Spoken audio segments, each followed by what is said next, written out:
गोपी? गोपी नहीं, स्केच गोपी कहो। बालों में चमेली का तेल डाले होगा? काली की मौत के बाद उसके घर से बोतल उठाई थी। उसकी मौत का भी स्केच तुम्ही ने बनाया था? किसी से कहा तो तुम्हारा भी स्केच बना दूंगा। हमरे भेजे में कुछ बात नहीं घुसी। पहले तुमने काली से पैसे लेके किसी और की मौत का स्केच बनाया था ना? पुलिस वाले, मिलिट्री वाले और स्केच बनाने वाले का ना कोई दोस्त है ना दुश्मन। हमारा एक ही उसूल है, पैसा लो स्केच बनाओ। इस स्केच पेन की माला डाल के काहे घूम रहे हो? हर स्केच पेन की कहानी है। तो सुनाओ। अगर हर स्केच पेन से मैं स्केच करूं तो हाथ काट देता हूँ। अगर काले वाले से स्केच करूं तो समझो आदमी की टांगे गई। और जब लाल स्केच पेन से स्केच करता हूँ तो सर धड़ से अलग समझो। गोपी, तुम अपनी टैलेंटवा से ढेर सारा रुपया कमा सकते हो, फिर भी ये उधार के स्कूटर पे घूम रहे हो। ये स्कूटर मेरा है। तो चला कौन रहा था? मेरा ड्राइवर। स्कूटर चलाने के लिए भी ड्राइवर? स्केच करते वक्त अगर मैं स्कूटर चलाऊं और सामने से एक ट्रक मुझसे टकराए तो मेरा स्केच बिगड़ जाएगा। क्या उच्च विचार है? ये छोड़ो और पूछो मैं यहाँ क्यों आया। क्यों आए हो? ये लो, लॉटरी लगी। असली है, एटीएम से निकाला है। गोपी, हमका तो हर मदद चाहिए। बोलो। एक आदमी हमका तंग कर रहा है, उका तू स्केच बना दो, ये एडवांस रख लो। ओके, बार बार फोन करके तंग मत करना, कंटिन्यूटी टूटती है। ओके, अब देखते हैं क्या करता है। ये क्या किया अंकल? उसे 500 रुपए वापस दे दिए। अरे ये हर बार अपने डींगे हाँकते रहता है कि इसका स्केच हमने बनाया है, इसको मौत के घाट हमारे स्केच ने उतारा है। अगर ई बार इसकी बात गलत साबित हुई तो हम इसका दीवार में चुनवाई दे। वो कैसे? व्हाइट सीमेंटवा से।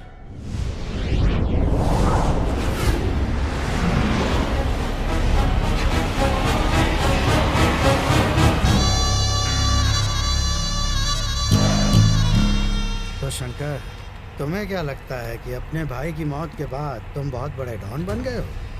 सुनने में ये आया है कि विजय कृष्णा ने कातिलों को ढूंढकर सबके सामने मारने की कसम खाई है। अगर उसे पता चल गया कि तुमने अपने भाई को मरवाया है, तुम बचोगे नहीं।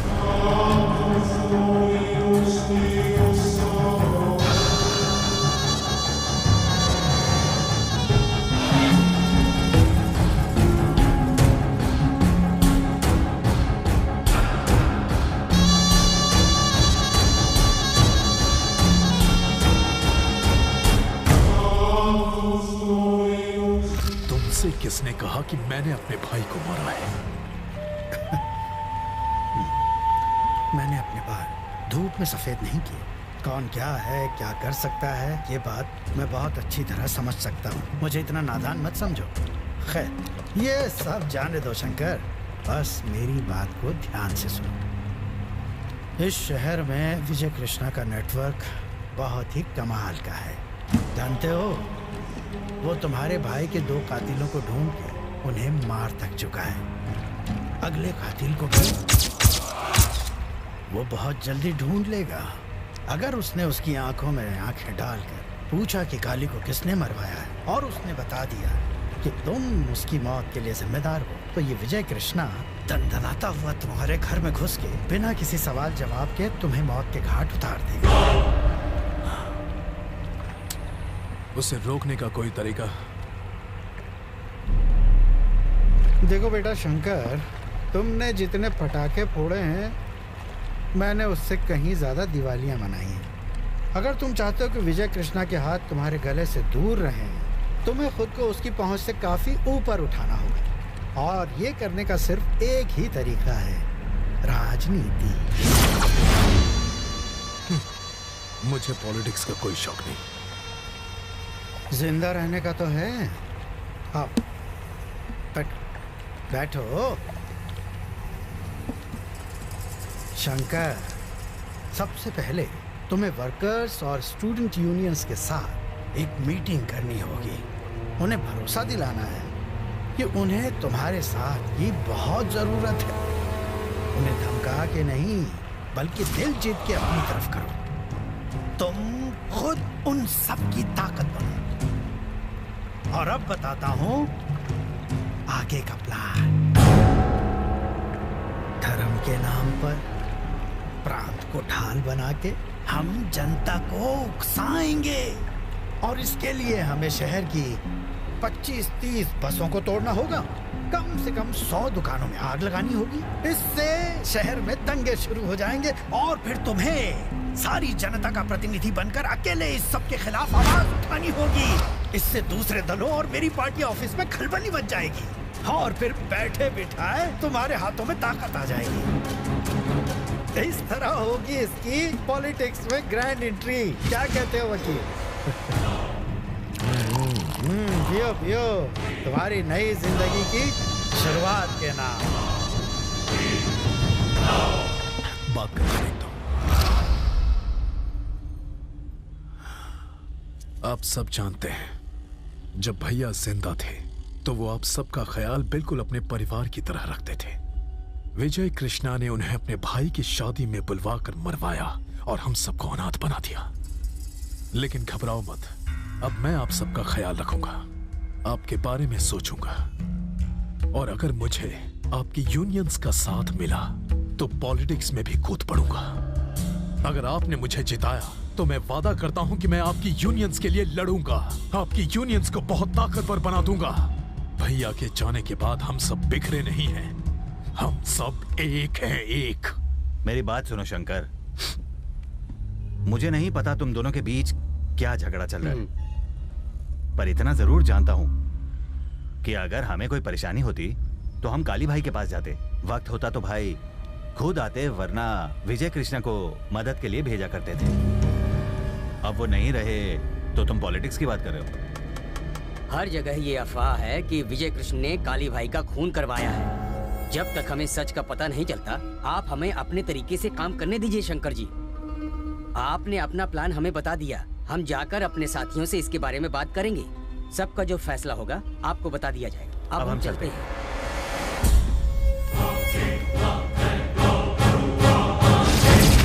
ये साले तो डायलॉग मार कर निकल गए। आप ही के कहने पर मैंने इन्हें समझाने की कोशिश की। ये तो साफ हो गया कि ये लोग तुम्हारा साथ नहीं देने वाले हैं। अब ये लोग जाके सीधा विजय कृष्ण से मिलेंगे। तो अब चलो उठो यहाँ से, चलो। तुम सब में काशी कौन है? मैं हूँ। शंकर भाई ने तुझे बुलाया है, जल्दी चल। शंकर के बुलाने पर मैं क्यों आऊँ? ये तेरे लिए अच्छा नहीं होगा। हेलो, हमने हाथ में चूड़ियां नहीं पहन रखी। हम सबका लीडर शंकर नहीं है, विजय कृष्णा है। जाके बोल दो उसे। अगर तुमने शंकर भाई का कहा नहीं माना तो कुत्ते की मौत करोगे तुम और तुम्हारा विजय भाई।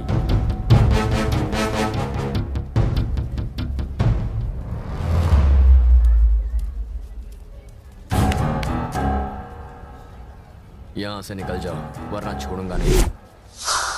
शिवा, हम सब एक गैंग में थे, अब नहीं। हम लोग इस शहर में तुम्हारे टुच्चे भाई का राज नहीं चलने देंगे। मैंने कहा यहाँ से चुपचाप चले जाओ। भाई के मामले में टांग मत अड़ा, नहीं तो हम तुझे भी नहीं छोड़ेंगे। चल जा। बुजुर्गों ने ठीक कहा है, लातों के भूत बातों से नहीं मरते।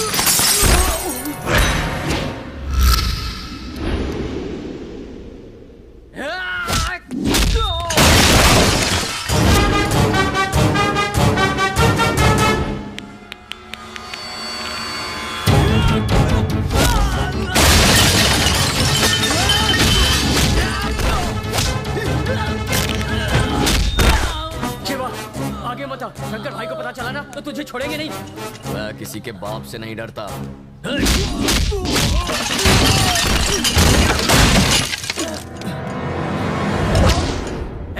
मार दे इसको।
तुम लोग बाहर जाओ।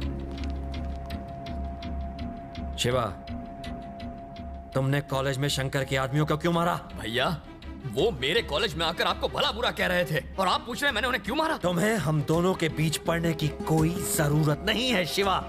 ये बात कान खोल कर सुनो तुम। शिवा, हमारे पिता की मौत यूनियन के झगड़े की वजह से हुई थी।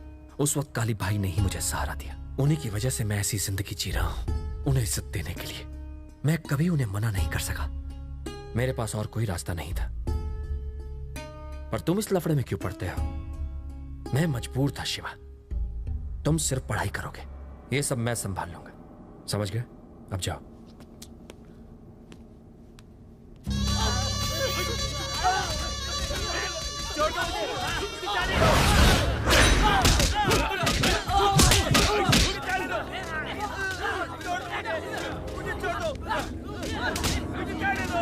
मैंने कहा था ये तुम्हारा साथ नहीं देंगे। अब तुम मार मार के उनकी खाल उधेड़ने में लगे हो। ये लोग अपनी जान दे देंगे पर तुम्हारा साथ हरगिज नहीं देंगे।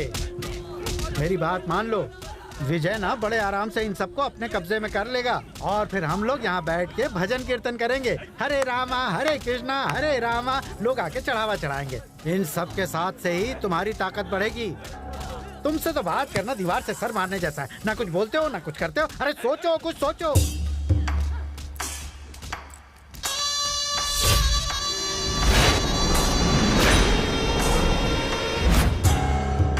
मेरा भाई जब मेरे लिए सिर दर्द बना तो मैंने उसे रास्ते से हटा दिया। फिर ये विजय कृष्णा क्या चीज है? वो विजय कृष्णा यूनियंस के सामने हीरो बनने के सपने देख रहा है। उन्हीं यूनियंस के सामने मैं उसे अपनी असली ताकत दिखा कर रहूंगा। गुंडागिरी और पॉलिटिक्स रेल की दो पटरियों की तरह है। वो चलती तो जरूर एक साथ है पर कभी मिलती नहीं। अगर वो मिली तो ट्रेन नीचे गिर जाएगी। एक बात याद रखना, हर चीज का एक सही वक्त होता है। रमन जी, देखते जाइए कैसे हिसाब चुकता करता हूं।